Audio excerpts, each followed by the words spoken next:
आज हम इतिहास के एक ऐसे मोड़ पर बात करेंगे जिसने आधुनिक दुनिया की शक्ल तय की, फ्रांसीसी क्रांति। हाँ, हमारे पास जो भी जानकारी है उसके आधार पर हम समझने की कोशिश करेंगे कि ये सब क्यों और कैसे हुआ। हाँ, और ये सिर्फ फ्रांस की कहानी नहीं है। इसके जो विचार थे, स्वतंत्रता, समानता और बंधुत्व, वो पूरी दुनिया में फैले। बिल्कुल। तो चलिए शुरू से शुरू करते हैं। 18वीं सदी का अंत, फ्रांस। क्या चल रहा था वहाँ? माहौल कह सकते हैं काफी विस्फोटक था। हाँ, फ्रांस पर कर्ज बहुत ज्यादा था। कर्ज? किस वजह से? कई कारण थे। सालों से चले आ रहे युद्ध, फिर वर्साय के महल पर शाही खर्चे बहुत थे, और हाँ, अमेरिकी क्रांति में भी फ्रांस ने मदद की थी, तो खजाना लगभग खाली हो चुका था। और समाज का ढांचा भी तो बड़ा अजीब था। वो 3 वर्ग वाली बात। जी, 3 एस्टेट्स।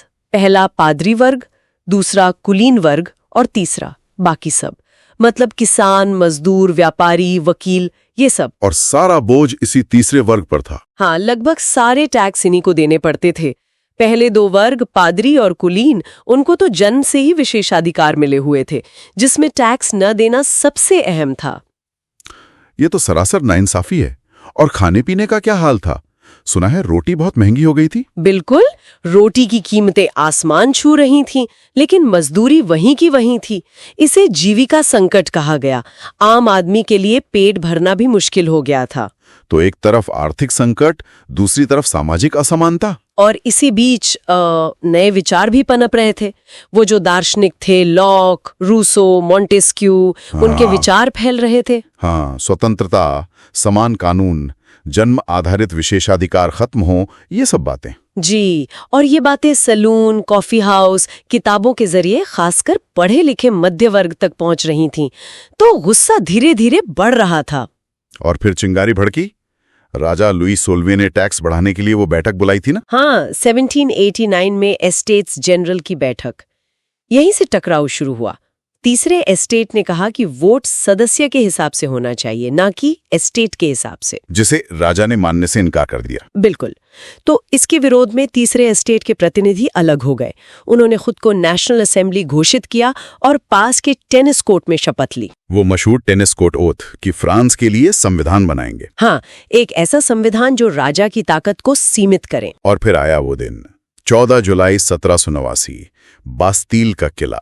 जी, पेरिस की गुस्साई भीड़ ने बास्तील पर धावा बोल दिया। उसे राजा की निरंकुश सत्ता का प्रतीक माना जाता था। तो क्या इसे ही क्रांति की औपचारिक शुरुआत माने? हाँ, मोटे तौर पर इसे ही माना जाता है। इसके बाद तो जैसे पूरे देश में, खासकर देहातों में, एक डर सा फैल गया। किसानों ने सामंती दस्तावेज जला दिए। दबाव में आकर राजा ने नेशनल असेंबली को मान्यता दे दी होगी फिर। हाँ, देनी पड़े। और फिर 4 अगस्त को असेंबली ने वो सामंती व्यवस्था, सारे विशेषाधिकार, चर्च वाले टैक्स, सब खत्म कर दिए। एक बड़ा कदम। इसके बाद वो अधिकारों का घोषणा पत्र आया। जी, मनुष्य और नागरिक के अधिकारों का घोषणा पत्र। इसमें जीवन का अधिकार, बोलने की आजादी, कानून के सामने बराबरी, इन सबको नैसर्गिक अधिकार माना गया। और 1791 में फ्रांस संवैधानिक राजतंत्र बन गया। मतलब राजा तो रहा, पर शक्तियां बंट गईं। हाँ, विधायिका, कार्यपालिका, न्यायपालिका में। लेकिन वोट देने का अधिकार सबको नहीं मिला। अच्छा, किसे मिला फिर? ये थोड़ा जटिल था। अधिकार उन्हीं पुरुषों को मिला जो एक निश्चित मात्रा में टैक्स देते थे। तो गरीब और हाँ, महिलाएं, वो अभी भी राजनीतिक अधिकारों से वंचित थे। तो समानता का नारा पूरी तरह लागू नहीं हुआ था उस वक्त? नहीं, बिल्कुल नहीं। और फिर हालात और बिगड़े। राजा पर शक था कि वो विदेशी ताकतों से मिला हुआ है। और युद्ध छिड़ गया। जी, अप्रैल 1792 में प्रशिया और ऑस्ट्रिया के खिलाफ इसी उथल पुथल के बीच राजशाही को खत्म कर दिया गया और सितंबर 1792 में फ्रांस एक गणतंत्र बना। गणतंत्र? और यहाँ से जैकोबिन क्लब और रोबेस्पियर का दौर शुरू होता है। हाँ, सत्ता जैकोबिन के हाथ में आई और उनका नेता था मैक्सिमिलियन रोबेस्पियर। जनवरी 1793 में लुई 16वें को देशद्रोह के लिए फांसी दे दी गई। और फिर शुरू हुआ वो जिसे आतंक का राज कहते हैं। बिल्कुल, 1793 से 94 तक रोबेस्पियर ने गणतंत्र के दुश्मनों के नाम पर हजारों लोगों को गिलोटिन पर चढ़वा दिया। इसमें उसके अपने साथी भी थे। काफी निर्मम दौर था ये तो। हाँ, बहुत। समानता लाने के नाम पर कीमतें, मजदूरी, सब पर सख्त नियंत्रण था। अभिवादन का तरीका तक बदल दिया गया। पर अंत में रोबेस्पियर खुद इसका शिकार हुआ। जी, जुलाई 1794 में उसे भी गिलोटिन पर चढ़ा दिया गया। इस पूरे दौर में महिलाओं की क्या स्थिति थी? क्या उन्हें कुछ अधिकार मिले? महिलाएं क्रांति में शुरू से ही बहुत सक्रिय थीं। उन्होंने अपने क्लब बनाए, मांगे रखीं, बराबरी की उम्मीद की, पर 1791 के संविधान ने उन्हें निष्क्रिय नागरिक बना दिया। मतलब वोट का अधिकार नहीं मिला? नहीं, कुछ सुधार जरूर हुए थे, जैसे लड़कियों की स्कूली शिक्षा, तलाक को कानूनी मान्यता, लेकिन राजनीतिक अधिकार नहीं मिले। ओलंप दे गूज जैसी महिलाओं ने तो महिलाओं के लिए अलग से अधिकार घोषणा पत्र भी लिखा था। पर उसका क्या हुआ? आतंक के राज में महिला क्लब बंद कर दिए गए और ओलंप दे गूज जैसी कई एक्टिविस्ट महिलाओं को फांसी दे दी गई। फ्रांस में महिलाओं को वोट का अधिकार, वो तो सोचिए, 1946 में जाकर मिला। काफी लंबा संघर्ष रहा। अच्छा, एक और मुद्दा था दास प्रथा का, उसका क्या हुआ? हाँ, फ्रांसीसी उपनिवेशों में, खासकर कैरिबियाई द्वीपों में गन्ना, कॉफी उगाने के लिए दासों का इस्तेमाल होता था।